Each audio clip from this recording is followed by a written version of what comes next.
October 12, 1941, somewhere over Kent, England, Oberleutnant Heinrich Müller adjusts his oxygen mask and scans the darkness below. His Heinkel He-111 bomber drones toward London at 11,000 feet. The crew is relaxed. They've made this run 43 times. British fighters can't find them at night. They're invisible. Müller hears a sound. Faint, wrong, twin engines. Close. Before he can react, his aircraft shudders violently. Metal screams, the starboard engine erupts in flames, cannon shells rip through the fuselage, the radio operator's position explodes. Through the cockpit glass, Müller glimpses something impossible. A dark shape, heavy, blunt, nosed, pulling away into blackness. 3 seconds, that's how long the attack lasted. The Heinkel rolls inverted. Müller fights the controls, but hydraulics are gone. As the bomber spins toward Earth, his last coherent thought is disbelief. It can't be real, but it is real, and across southern England tonight, 11 more German crews will think the exact same thing before their aircraft explode around them. This is the story of the fighter that shouldn't exist, the Beaufighter, and how it turned darkness into a killing field. The crisis Britain faced lets go back 9 months to understand just how desperate things were. By January 1941, Britain was losing the night war, and losing badly. Winter 1941. For 5 months, German bombers have pounded British cities almost every night. The Blitz is in full fury. London burns. Coventry lies in ruins. Liverpool's docks are cratered wastelands. Birmingham's factories smoke from repeated strikes. The statistics are terrifying. Since September 1940, the Luftwaffe has flown over 25,000 bomber sorties against Britain. They've dropped 40,000 tons of high explosive and incendiary bombs. Over 43,000 civilians are dead. Hundreds of thousands have lost their homes, and Britain can barely fight back. RAF Fighter Command has Spitfires and Hurricanes, magnificent aircraft that dominated the daylight battle of Britain, but at night they're almost useless. A pilot in a Spitfire, flying through total darkness, has virtually zero chance of finding a bomber. The sky is enormous, bombers are small, and everything is black. The numbers prove it. In September 1940, night fighters achieve only 6 confirmed kills, 6 out of thousands of bomber sorties. The success rate is points, 2%. Anti-aircraft guns fire hundreds of thousands of shells into the darkness. They hit almost nothing. For every bomber destroyed by Flak, British gunners fire over 20,000 rounds. The shells that miss, most of them, rain back down on British cities, adding to the destruction. The Luftwaffe has figured out the equation, night equals safety, but British scientists are about to change that equation forever. The solution is radar, not the big ground-based radar stations that detect bomber formations crossing the channel. Those already exist. What Britain needs is radar small enough to fit inside a fighter aircraft, radar that can guide a pilot directly onto a bomber's tail in total darkness. By late 1940, British engineers have developed airborne interception radar. The Mk Roman 4 version can detect aircraft at ranges up to 4 miles. The equipment is crude, temperamental, weighs over 400 pounds, and requires a dedicated operator hunched over a cathode ray tube interpreting flickering green blips. But it works. The challenge is finding an aircraft that can carry this equipment. It needs to be large enough for the radar and a 2-man crew. It needs enough endurance to patrol for hours. It needs to be fast enough to catch bombers. And it needs devastating firepower to destroy targets quickly, because in night combat you might only get one chance. Single-engine fighters like the Spitfire are too small. The Bolt and Paul Defiant turret fighter is too slow and underarmed. The Bristol Blenheim light bomber, converted into a night fighter, is barely adequate. Slow, weakly armed, and already obsolete. What Britain needs is something that doesn't exist yet, or so the Luftwaffe believes. The birth of a beast in a factory outside Bristol, Engineers are building something the Germans will call impossible. The Bristol Aeroplane Company has a problem. Their Beaufort torpedo bomber is in production, but combat reports show it's underpowered and vulnerable. The design team, led by Leslie Fries, makes an unconventional decision. Take the Beaufort's wings and tail, mate them to a completely new fuselage, install two massive Bristol Hercules engines, and pack the nose with the heaviest armament ever fitted to a British fighter. The result is the Type 156, later named the Beaufighter. It looks wrong. The fuselage is thick and slab-sided, designed for strength, not elegance. The nose is blunt, almost ugly, housing 420-millimeter Hispano cannons clustered tightly in the lower fuselage. 6 Browning machine guns are mounted in the wings. The cockpit sits high, giving the pilot excellent visibility but making the aircraft look front, heavy and awkward. Each Hercules engine produces 1,400 horsepower. Together, they give the Beaufighter shocking speed for a twin-engine fighter over 320 miles per hour. That's faster than many single-engine fighters, faster than any German bomber, fast enough to run down a Heinkel or Junkers and position for a killing shot. The 4 Hispano cannons are the real innovation. Each fires 120 rounds per minute, high-explosive shells, incendiary shells. 4 cannons firing together means 8 shells per second converging on a single point. A 1-second burst, just 8 shells total, can disintegrate a bomber. Previous fighters spread their guns across the wings, requiring precise range calculation for shells to converge. The Beaufighter's cannons fire parallel from the fuselage. This means they don't converge. They fly in a tight cluster regardless of range. Point the aircraft at a target and press the trigger. Everything in front dies, but the real secret weapon isn't the aircraft itself. It's what they are about to put inside it. The AIMK.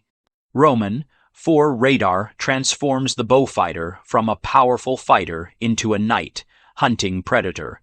The system works through a carefully choreographed dance between pilot and radar operator. Ground controllers, watching plots from coastal radar chains, vector the Beaufighter toward incoming bomber streams.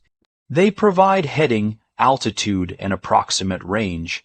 This gets the fighter into the general area, usually within 5 to 10 miles of the target. Then the airborne radar takes over. The operator, sitting behind the pilot in the cramped fuselage, watches his scope intently. At around 3 to 4 miles range, a blip appears, the target bomber. He calls out bearing and range corrections. The pilot adjusts course. As range closes, 2 miles, 1 mile, half a mile. The radar operator's voice remains calm, professional. Left slightly, steady, range 800 yards, 600, 400. At around 400 yards, sometimes closer, the pilot begins visual searching. On moonlit nights, he might glimpse the bomber's silhouette against clouds. On dark nights, he looks for exhaust flames, the faint blue glow from engine manifolds. Sometimes he sees nothing until 200 yards, close enough to identify the aircraft type. Position the Beaufighter below and behind, where the bomber's defensive guns have limited field of fire. Align the nose, wait for the firing solution, press the button, 4 cannons roar, the bomber's fuselage erupts in explosions, pieces fly backward, fire streams from ruptured fuel tanks, the target noses over, spinning, falling, crew dead before they realize they're under attack. Total time from first radar contact to kill, often less than 10 minutes. The first Beaufighters reach operational squadrons in September 1940. The Luftwaffe has no idea what's about to hit them. Learning to hunt, but having a lethal weapon, and knowing how to use it are very different things. The first Beaufighter crews are pioneers, learning tactics that have never existed before. Everything is experimental. How do you position for an attack in total darkness? How close can you get before the bomber's gunners spot you? How do you avoid collision when closing at combined speeds over 400 miles per hour? Flight Lieutenant John Cunningham, assigned to 604 Squadron, makes the first successful Beaufighter night interception in November 1940. His radar operator, Sergeant Jimmy Rawnsley, guides him onto a Junkers Ju-88. Cunningham fires a 2-second burst.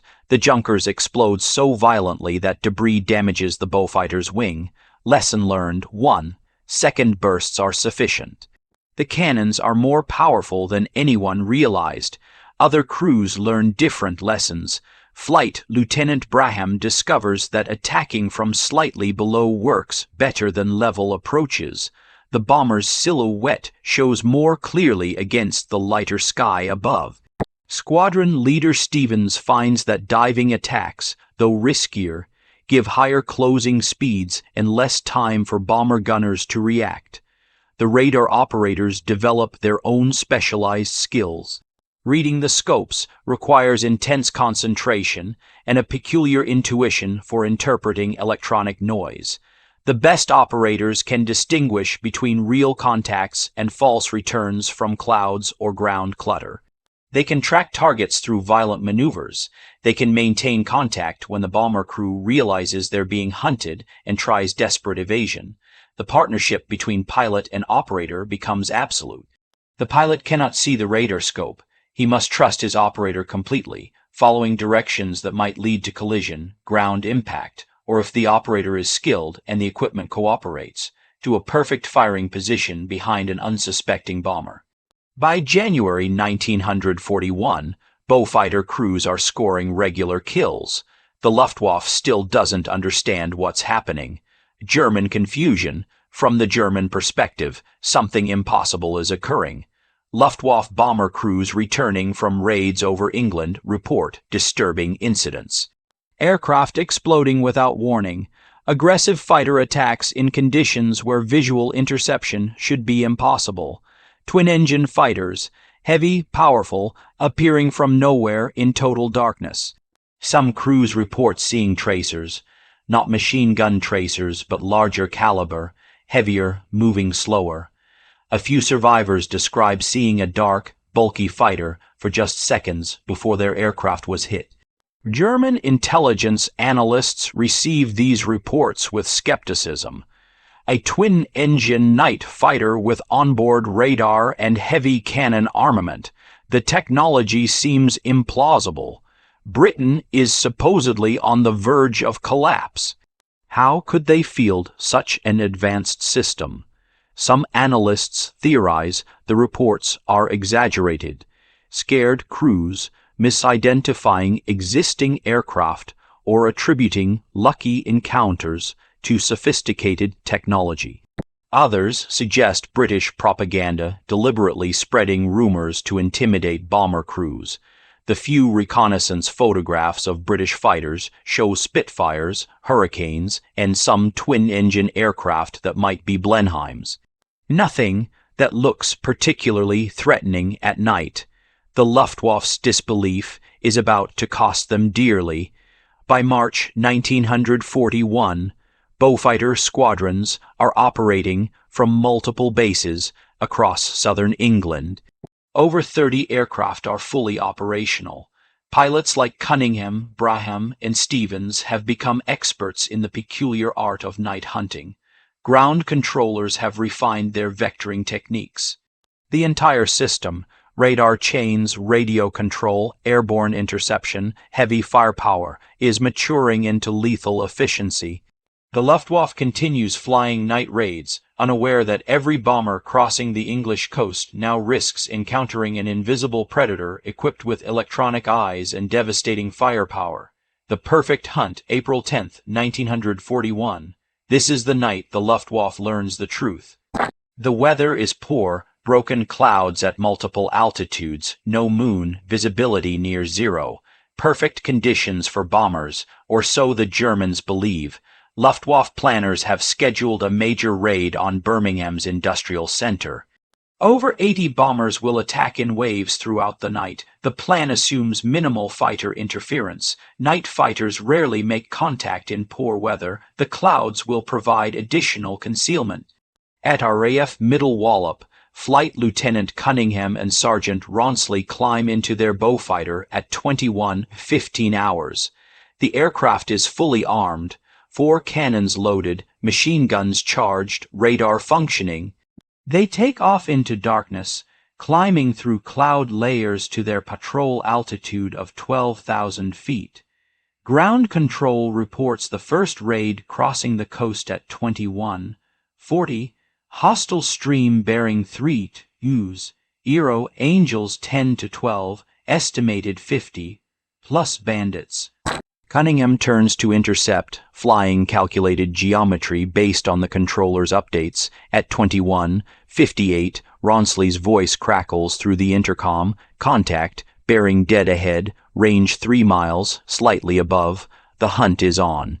Cunningham advances throttles slightly, climbing 200 feet. Range closes steadily, 2 miles, 1 mile. Ronsley calls minor corrections, left slightly, steady. Range 1,000 yards. At 600 yards, Cunningham begins visual searching. The clouds are thick. He sees nothing but darkness and occasional glimpses of gray cloud interior. Then, at 400 yards, a shadow resolves against slightly lighter cloud, the unmistakable cross-shaped silhouette of a Heinkel He-111. The bomber flies straight and level, crew completely unaware of the predator, 200 yards behind and below them. Cunningham positions carefully. The Beaufighter settles into perfect pursuit position. The Heinkel's fuselage fills his gunsight reticle. His thumb rests on the firing button. He fires. 3 seconds to destruction. What happens next lasts less than 5 seconds, but it will haunt German crews for the rest of the war. The 4 Hispano cannons erupt simultaneously. Muzzle flashes illuminate Cunningham's cockpit in stroboscopic orange bursts. Each cannon fires 4 rounds per second. 16 Hayeks, explosive shells per second, converge on the Heinkel center fuselage. 1 second. The first shells impact just behind the wing root. Explosions ripple along the bomber's spine. The starboard engine cowling blows apart. Fuel lines rupture. 2 seconds. More shells hammer into the fuselage and port engine. The port engine ignites. Fire streams backward, aluminum skin peeling away in the slipstream. The bomber's defensive gun positions shatter under the impacts. 3 seconds. Cunningham releases the trigger. The Heinkel is mortally wounded. Both engines burn. The fuselage is torn open in multiple places. The bomber rolls slowly to the left, nose dropping, entering an inverted spin. Cunningham breaks right and dives, avoiding debris. Ronsley watches the Heinkel fall, counting seconds until impact. At 22:03, observers on the ground report seeing a large explosion in a field near Basingstoke. Confirmed kill. Total engagement time from first radar contact, 5 minutes. But the night isn't over. Cunningham lands, refuels, and is airborne again by 23:45. His second kill comes within 20 minutes. Ground control vectors him onto another raid element. Dornier Du-17's attacking from higher altitude. The interception is almost identical. Radar contact, visual identification, positioning, firing solution, kill. This Dornier dies even faster. Cunningham fires a half-second burst, just 4 shells per cannon, 16 total. The Dornier's cockpit area disintegrates. The bomber noses over immediately, likely with crew dead before they realize they're under attack. 2 confirmed kills in one night for Cunningham. Across southern England, other Beaufighter crews are achieving similar success. The night of reckoning by dawn on April 11th. The statistics tell a story the Luftwaffe cannot ignore.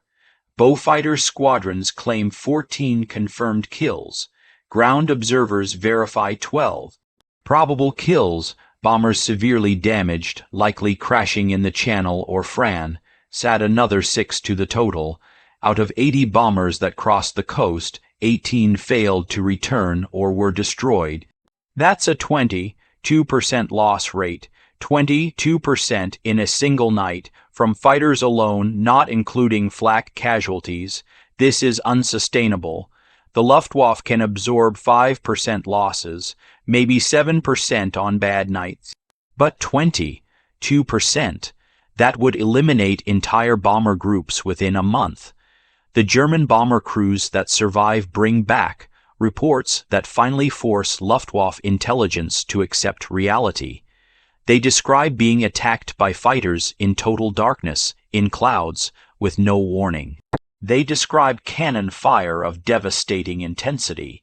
They describe attacks from angles where defensive fire is impossible. They describe seeing their formation mates explode without ever glimpsing the attacker. One Heinkel crew, whose aircraft barely made it back to France with severe damage, tells interrogators, "It hunted us. We tried evasion. Diving, turning, throttle changes. It stayed with us. We couldn't shake it. Then the cannons fired and we were on fire." A Junkers Ju-88 pilot, whose gunners survived, describes seeing the attacking fighter for approximately 2 seconds. Large, twin-engine, very dark paint, appeared from below, fired, disappeared. Our aircraft exploded. We bailed out. I don't know how I'm alive. These aren't the reports of panicked crews imagining threats. These are experienced pilots describing something they've never encountered before.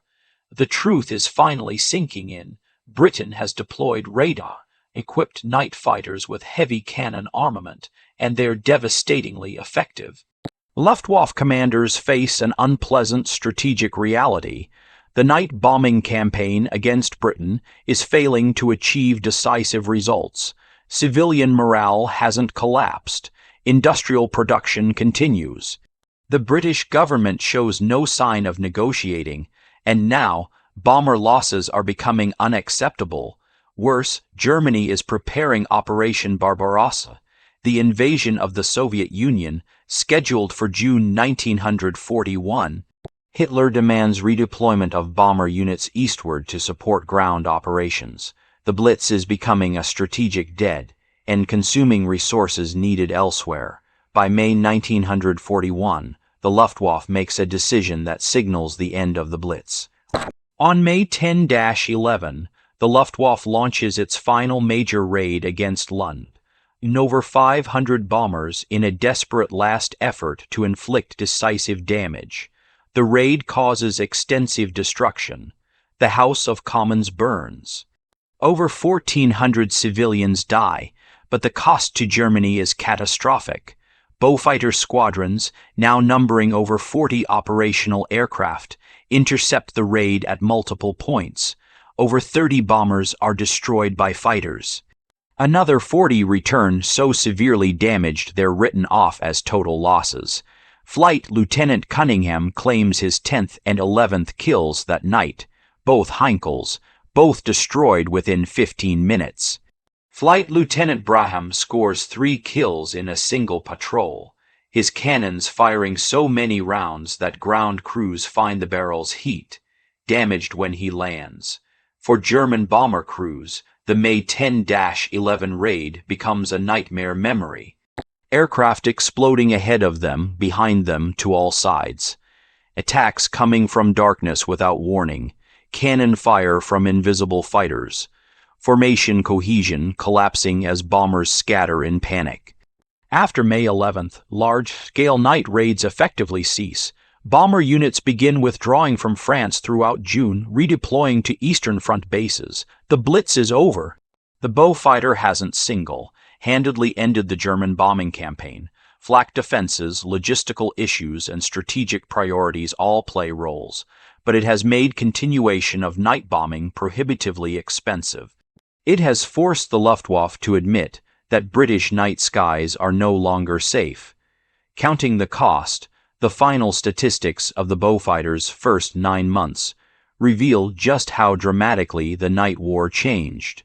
Between September 1940 and June 1941, RAF night fighters, primarily Beaufighters in the later months, destroy over 200 confirmed German bombers. Probable and damaged claims push the total impact to over 300 aircraft, either destroyed or removed from service. In September 1940, night fighters achieved 6 confirmed kills total. By March 1941, monthly tallies exceed 30, 5 confirmed. By May, over 40. The trend line is clear and irreversible. German bomber losses during the Blitz period, from all causes, fighters, flak, accidents, weather, exceed 1,200 aircraft. That's 1,200 aircraft and over 5,000 trained aircrew killed, missing, or captured. These losses represent institutional knowledge and combat experience that cannot be rapidly replaced. For Britain, the cost is also severe. Over 3,000 civilians dead, hundreds of thousands homeless. Major cities heavily damaged, but British industrial production increases throughout the Blitz period. Morale, though battered, doesn't collapse. Churchill's government never considers negotiation. The Beaufighter force itself pays a relatively modest price. Approximately 25 aircraft lost to combat, accidents, and weather during the critical period. Crew casualties total around 40 killed or missing. The exchange ratio overwhelmingly favors the defenders. But the Beaufighter's story is just beginning. The aircraft that broke the Blitz will go on to fight in every theater of the war. Evolution and expansion, the Beaufighter proves so successful that it evolves into multiple variants for different missions. Coastal Command operates Beaufighters as anti-shipping strike aircraft. Equipped with torpedoes or rockets, these variants attack German convoys in the North Sea, English Channel, and Norwegian waters. The heavy cannon armament proves devastating against lightly armored merchant ships and escorts. In the Mediterranean theater, Beaufighters based in Malta and North Africa interdict Axis supply lines to Rommel's Afrika Korps. They sink thousands of tons of shipping, strangling German forces of fuel and supplies at critical moments. In the Pacific, RAF and Australian squadrons fly Beaufighters against Japanese forces. The aircraft's range, firepower, and durability make it ideal for long patrols over water and strikes against Japanese coastal installations. The night fighter variants continue evolving. Later marks receive improved radar, AIMK. Roman 8 can detect targets at over 5 miles range and provide better discrimination against ground clutter. Some variants add upward, firing cannons, allowing attacks from directly below bombers where defensive guns cannot engage. Bristol produces over 5,900 Beaufighters between 1940 and 1945. Australia manufactures additional aircraft under license. This represents one of the largest production runs for any British twin-engine combat aircraft.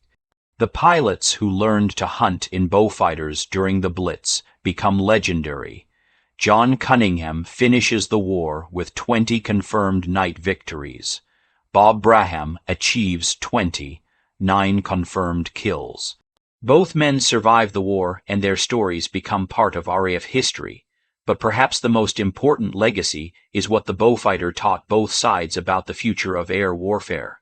The lesson: the Luftwaffe entered 1941 believing night skies belonged to them by default. Darkness was protection, visual interception was impossible, bombers could operate with near impunity, the Beaufighter proved every assumption wrong, radar gave eyes to see in darkness, heavy cannons gave instant killing power. Coordinated ground control and airborne systems created a network that transformed the invisible into the visible. Germany learned this lesson and applied it to their own night fighter force.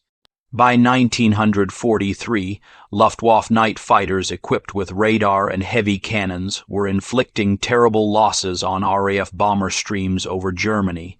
The same tactics, the same technology, turned back against its inventors. The aircraft itself looked wrong, heavy, ugly, ungainly compared to the sleek fighters that dominated daylight skies. But that didn't matter. What mattered was that it worked. For German bomber crews who survived encounters with Beaufighters, the memory haunted them, the moment of being hunted by something invisible, the sudden violence of cannon fire, the seconds of confusion before their aircraft exploded, the realization that darkness was no longer safe. It can't be real. But it was real, and it changed the war.